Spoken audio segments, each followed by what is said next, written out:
Welcome to what's new in Microsoft 365 and Teams for the week the 1st to the 7th of August. I'm Mark Thompson and I'm going to be taking you through these updates. We're going to start off with our normal revised timelines, some new and available now features. Then we've got our main updates, just the three of them, but hopefully the bite-sized and the ones to watch will make up for that. Wherever you're watching this or listening to this, please like and subscribe. It makes a big difference to the algorithms and getting the message out there. So, first up, our revised timelines. This is OneDrive and the sharing experience. So we talked about this before. You see this new section down here. This gives you at a glance who you've shared your OneDrive documents with. A little bit late and should be out by mid-August.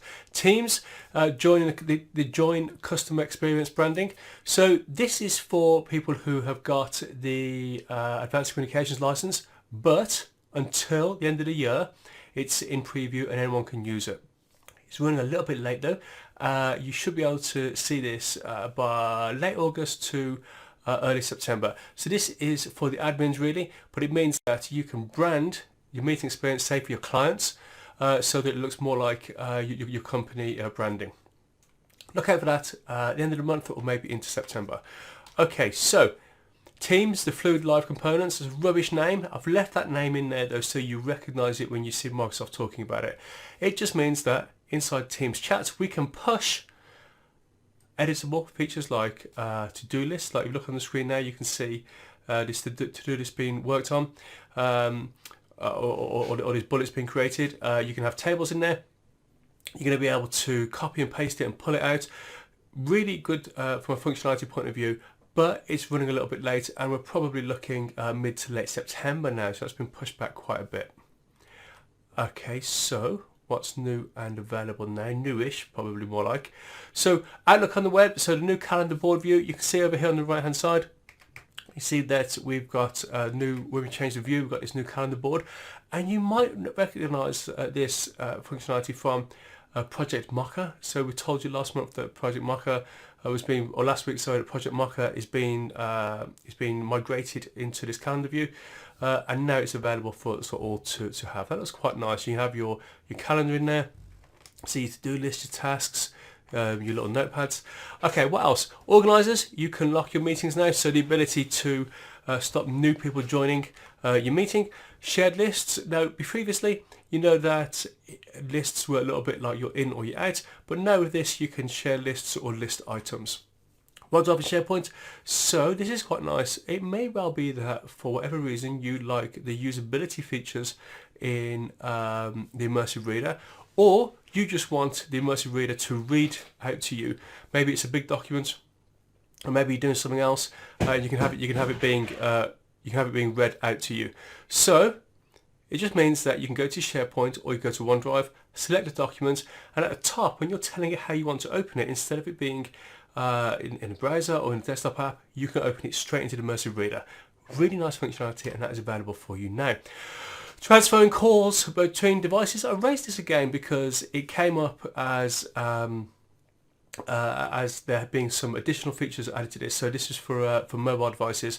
So just check this out, folks. It works really well. Let's say that you've joined the meeting on a mobile device, and then you get to your desk and you open Teams. You'll get a banner across the top telling you that you've already joined, and would you like to join on this device? And you'll say yes, you do. And then you get this option here. You can add the device there, or you can transfer, and it works beautifully. So if you're stuck on one device, well, you're not stuck on one device. If you join on one device, remember that you can get onto your main device or move to your mobile device if you want to. Okay, a very quick one now for the SharePoint page creators. The ability to remove the background gradients on the title region. You know, between the title region, you get that that bit of gradient, that bit of fuzziness. If you want yours to look a little bit cleaner, it just means that you can remove that. So it's in the toggle region panel, and you get this toggle. You can put that on and off. So that has been pushed back a little bit and should be out in the next couple of weeks, maybe the end of August for you. Next up, we have reading progress in Microsoft Teams. Now, I don't normally get into the education side of Microsoft Teams. It's just not what I've come across, but I've included it because it's really impressive, and it might be that it is of interest to you.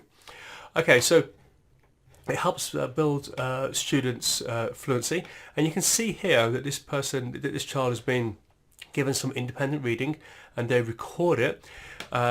There's a pronunciation sensitivity there for the teacher to set, and these different colours mean different things: mispronunciations, omissions, insertions. So I think that from a reading point of view, and Microsoft Teams and Microsoft making a difference to children's education, I think is brilliant. Now, of course, it'd be great if every school had 15 kids per teacher, but that's just not the reality, certainly not in the UK.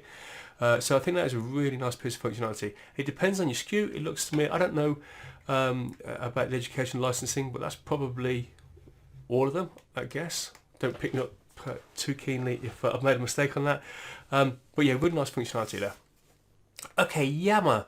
So I really like Yammer. I know that on podcasts that I listen to, Yammer gets a lot of hate, and certainly has over the past. I really liked it when I worked at Zurich Insurance. They have a global community there, and it worked really well there. But some new functionality is coming.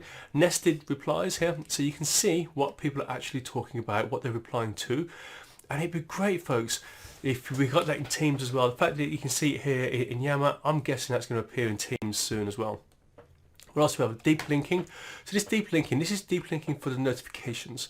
So you've got notified here on the right hand side. You click on it and it highlights that bit of notification there. Now that is a bit like the functionality in Teams, isn't it? You know, in Teams, when you get an alert or a notification, you click on it and then it takes you to the place, and temporarily it is highlighted in yellow. So that has the same look and feel. So I'm hoping that the functionality that we get in one, we're going to get in the other. Delete messages or part of messages. This just means that I could delete something in here without it ruining the rest of the thread. Okay, it just means that it will put a note in saying it's been deleted, but it just means you can delete certain parts of it. Bidirectional pagination. This just means that if you have an alert and it takes you to the middle of a big thread, you can go up or down. So it's up and down pagination rather than left and right. And it just means that you can go up and down quite easily in when you get alerted to something. Seed feed sorting. So it's available now. You see here on the right side. It just means that when you look at your feed, you've got some more options on sorting it. Due early September to early October. Apart from that, feed sorting, which is available already.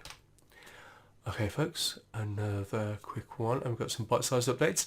So the ability to swap content and gallery is coming back to Teams. This is simply the fact that when somebody was sharing content, that's what you saw, rather than you've been able to swap back to the video feeds. It might be that actually the person speaking is the main event, and their slides, whatever they're sharing, is secondary to what they're saying and maybe the way they come across. So maybe that will be of interest to you. Dynamics 365 and Power Platform. So the 2021 Release Wave 2 early access is available now.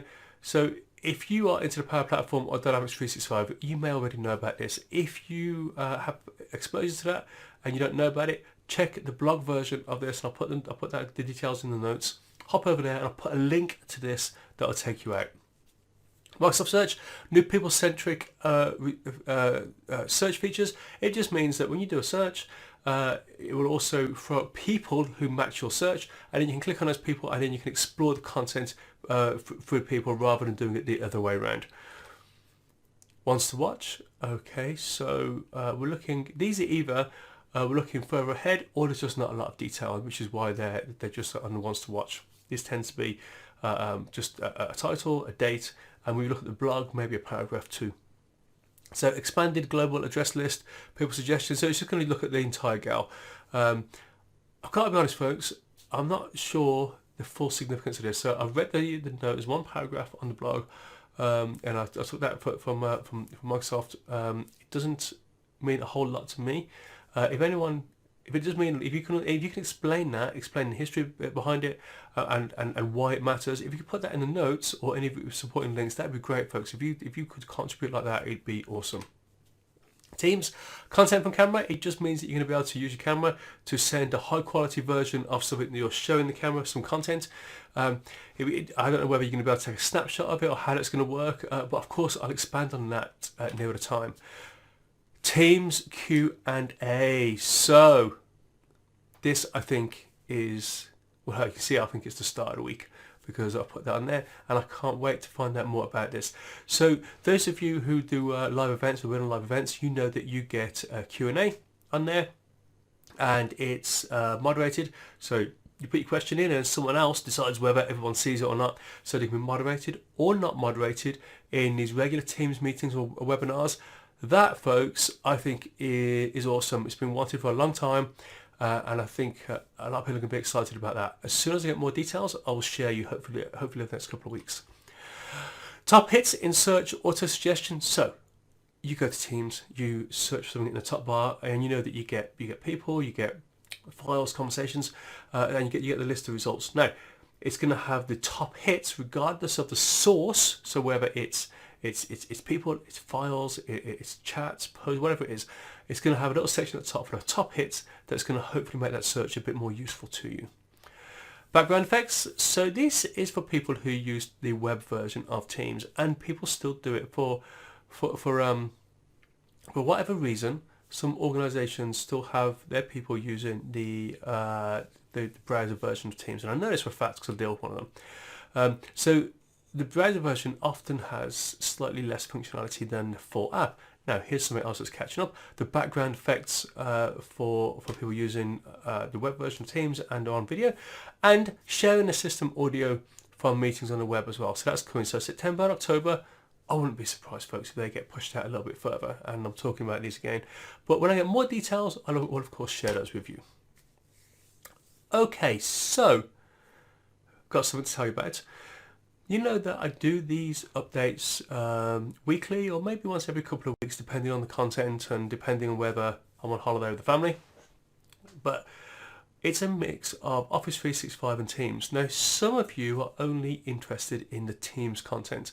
So what I'm going to do, starting in the next couple of days, is once a month I'm going to have a separate series called What's New in Microsoft Teams. I'm going to talk about, certainly after the second edition, I'm going to talk about what's gone live, what's available now, what's late, what's coming soon, and bite size, and of course what's the ones to watch. And that will be monthly. So if Teams is your thing and you're not interested in the rest, then look out for that. So there'll be a video like this, they'll do the blog posts, podcasts, all this stuff that you see on the screen now, all the ways that you can consume this version, the What's New in Microsoft 365 and Teams. You'll be able to get to it all those ways as well. Now, if you listen to this and you watch this, there's no point you getting that other one as well, because it's going to be a roundup of the Teams content from the 4 sessions across the month. Of course, you can if you want to. So look out for that, folks, over the next week or so. But for now, guys, we're done. I want to thank you for watching, listening, reading, however you're getting this, and I'll see you next week.